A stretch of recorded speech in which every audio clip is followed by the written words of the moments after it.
जी, बिल्कुल कोशिश हुई है। 2-3 बातें मैं कहना चाहूँगा। सबसे बड़ी बात, जो एग्रेशन की बात आप प्रेम कुमार जी आपने कही, ये सच है कि छत्तीसगढ़ के चुनाव में, मध्य प्रदेश के चुनाव में जो खत्म हुआ 17 तारीख को, कांग्रेस पार्टी में जो एग्रेशन हम ढूंढ रहे थे वो नदारद था।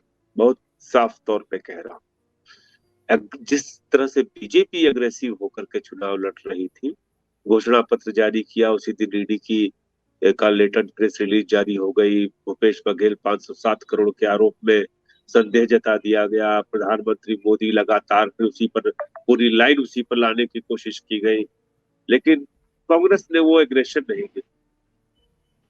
राजस्थान में फिजा एकदम बदल गई।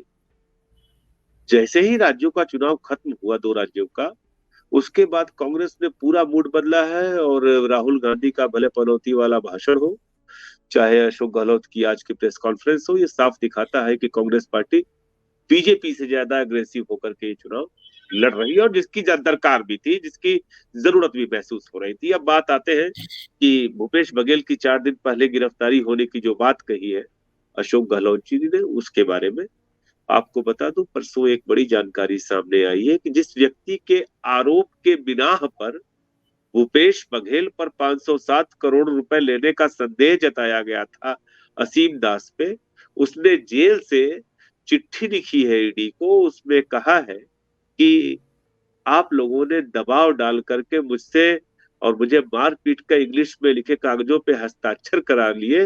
भूपेश बघेल ने हमसे कभी आज तक न मुलाकात हुई, न कभी किसी पैसे के लिए उन्होंने या उन जिन लोगों पे आरोप लगाया गया है उन लोगों ने कोई बात कही है।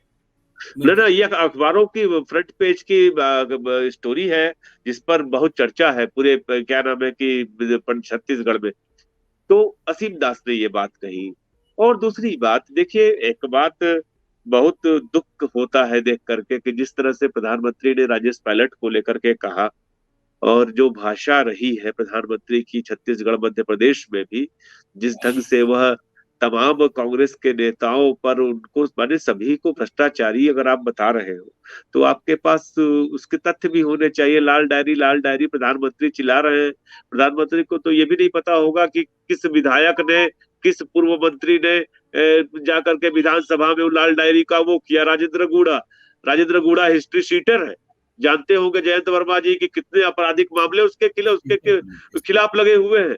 एक अपराधी कह दिया कि मुख्यमंत्री के ऊपर हमने वो रखा है, जाकर डायरी दिखा रहा है। इस तरह के खेल कोई बच्चे थोड़ी ना है। राजस्थान की जनता को बेवकूफ समझ रखा है क्या? और एकदम ठीक बात है।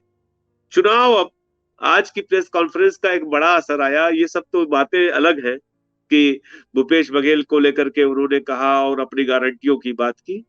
दरअसल अब चुनाव, आज आखिरी दिन है, वो खत्म होना है।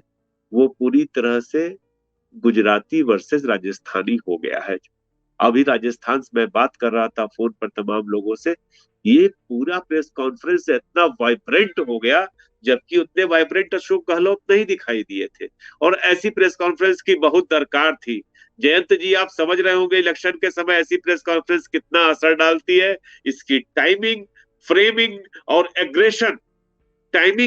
और एग्रेशन, ये बहुत असर डाला। और मोदी ने राजेश पायलट का किस्सा छोड़ करके बहुत बड़ी एक तरह से कहिए कोशिश की थी कि गुर्जर वोटों को अपने पक्ष में कर लेंगे, या गुर्जर और नाराज हो गए कि लोगों को लगने लगा है कि सचिन पायलट का अपमान कर रहे हैं।